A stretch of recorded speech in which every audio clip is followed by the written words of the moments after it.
बॉलीवुड की वो हसीना जिन्हें देखकर कभी लगा ही नहीं कि वो अभिनय कर रही हैं।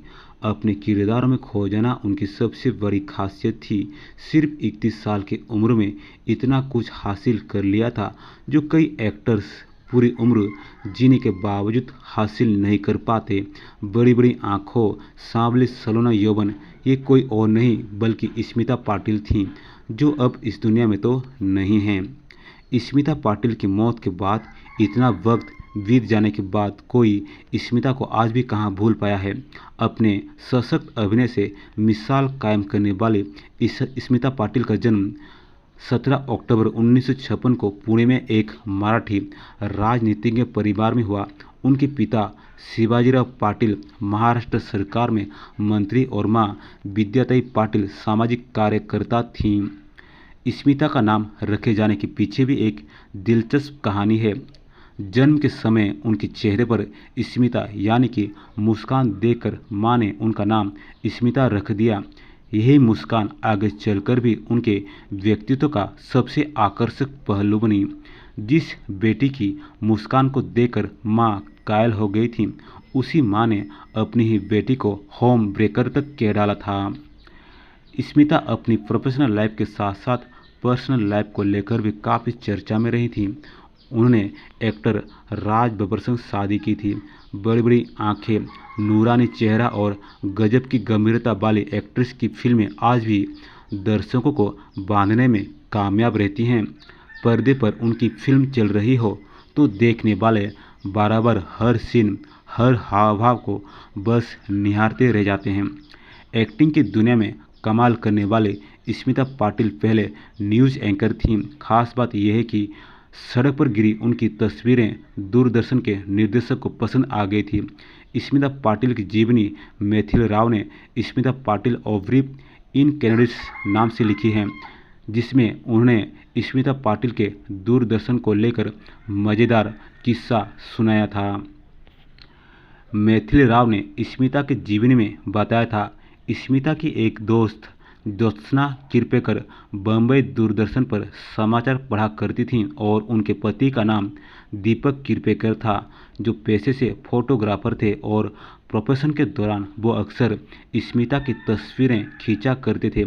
इसी दौरान एक बार दीपक उनकी तस्वीरें लेकर दूरदर्शन केंद्र गए थे, जहां प्रवेश करते ही स्मिता की तस्वीरें गिर पड़ीं और वो तस्वीरों को जमीन पर ही व्यवस्थित करने लगे। इस दौरान वहां से निकल रहे मुंबई दूरदर्शन के निर्देशक पीवी कृष्णमूर्ति की नज़र तस्वीरों पर पड़ी। अचानक उन्होंने पूछा, ये किसकी तस्वीरें हैं? फिर क्या था? दीपक ने उन्हें जब स्मिता के बारे में बताया तो उन्होंने कहा कि वो उनसे मिलना चाहते हैं।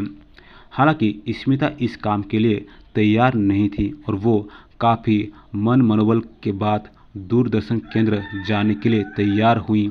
खास बात यह है कि ऑडिशन में जब स्मिता से पसंद की गई कोई चीज़ सुनाने के लिए कहा गया तो उन्हें कुछ और नहीं बल्कि बांग्लादेश का राष्ट्रगान सुनाया।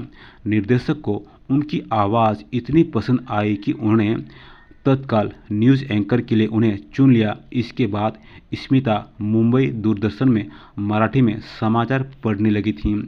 लोगों को उनकी आवाज़ इतनी पसंद थी कि जिन्हें मराठी नहीं आती थी वो भी उनकी आवाज़ को सुनने के लिए टीवी खोलकर बैठ जाते थे। स्मिता के एक्टिंग कैरियर को भी यहीं से शानदार मौका मिला। लोकप्रिय फिल्म निर्देशक श्याम बेनेगल ने भी स्मिता को पहली बार टीवी पर ही देखा था और देखने के बाद उन्हें अपनी फिल्म में साइन करने का मन बना लिया था। स्मिता पाटिल ने पहले से शादीशुदा एक्टर राज बब्बर से शादी की थी, लेकिन इस शादी से स्मिता के पेरेंट्स खुश नहीं थे। स्मिता पाटिल की बायोग्राफी में इस बात का जिक्र है। स्मिता की मां उनके रिश्ते के खिलाफ थीं।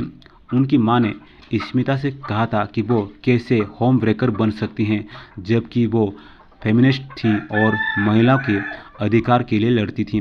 राज बब्बर और नादिरा 1975 में शादी के बंधन में बंधे थे। 1976 में उन्होंने पहले बच्चे जूही बाबर को वेलकम किया। वहीं 1981 में कपल ने दूसरे बच्चे आर्या बब्बर का स्वागत किया। वहीं 1982 के बाद उनके रिश्ते में दिक्कतें शुरू हुई क्योंकि राज और स्मिता भीगी रातें के फिल्म सेट पर मिले थे। फिर दोनों के बीच प्यार हुआ और शादी। बाद में जब राज और स्मिता का रिश्ता मुश्किल दौर में गुजरा और एक्ट्रेस की तबीयत खराब होने लगी थी तो उनकी मां को बहुत बुरा लगा था कि एक्ट्रेस ने शुरुआती दिनों में उनकी सुनी नहीं थी। स्मिता चाहती थी कि उन्हें मौत के बाद एक शादीशुदा महिला की तरह सजाया जाए और इस ख्वाहिश को बॉलीवुड अभिनेता अमिताभ बच्चन के मेकअप आर्टिस्ट दीपक सावंत ने पूरा किया था। जब स्मिता की मौत हो गई तो उनके शव को 3 दिनों तक बर्फ में रखना पड़ा था क्योंकि उनकी बहन अमेरिका में रहती थी और उन्हें आने में वक्त लगा। जब स्मिता की शव यात्रा निकली तो उनसे पहले दीपक ने ही स्मिता के शव का सुहागन की तरह मेकअप किया था।